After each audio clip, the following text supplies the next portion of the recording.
Fresh lemons. I think it's one of God's better creations, you know? I mean, there's nothing like a fresh lemon.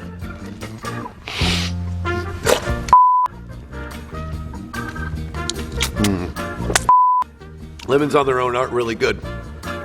But don't give up on the potential these little babies have, because the truth is, there's nothing like fresh squeezed lemonade.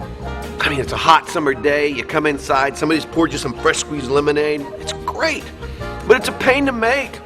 I mean, let's be real. You gotta cut the lemons, you gotta squeeze them, you gotta pour the water, you gotta put the sugar in, you gotta stir it around, you know what, when I describe it, it doesn't really sound like that much work, but it really is once you start doing it. That's why most people don't make fresh squeezed lemonade. I know I don't. I mean, if I want lemonade, I get it out of a can. 3 scoops, some cold water, and you're good to go. But it's not as good as the real stuff, you know? The real stuff, the way God intended lemonade to taste. In fact, you know what? Let's make some lemonade right here. I don't care if it's a lot of work. You got to cut your lemons, squeeze them into here. Oh, man. Ooh. I got a paper cut. Citrus, not so good on the open wound. You may want to wear goggles. I don't know. Oh, it's really burning.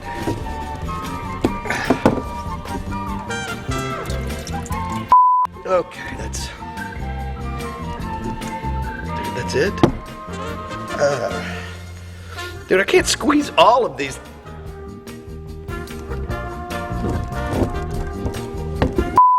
Hand squeezing is really overrated. You might want to get yourself a juicer, and then you hand cut it, and then just right there on the juicer, and yeah, that's a lot easier. You know, we've all heard the saying, when life gives you lemons, make lemonade. And it's easier to smile about that saying or to tell somebody else that they should do that than to actually do it yourself, because it takes work.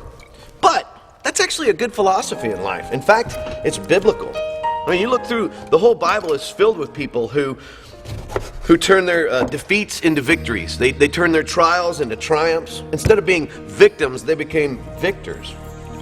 Consider James chapter 1. That whole chapter is about turning lemons into lemonade. In a sense, James says that the trials and the temptations in life are lemons.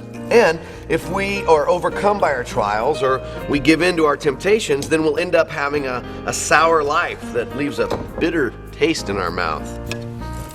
But James goes on to say that we don't have to do that. We can be victorious. We can be just like the great people of the Bible. I mean, we can turn our lemons into lemonade. That's what the Bible says. All right. Okay, you know what? The Bible doesn't really even have the word lemons in it. I looked it up. But still, it works. I mean, think about this. Moses, he turned his staff into a snake. Jesus turned water into wine. God himself took dirt, and made humans. That's pretty amazing.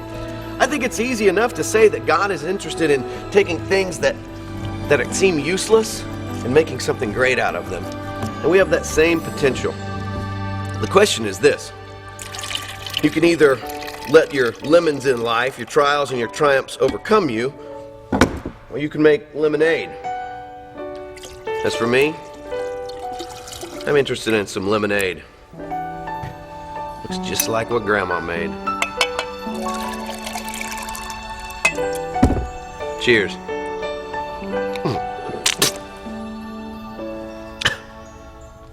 I think I forgot the sugar.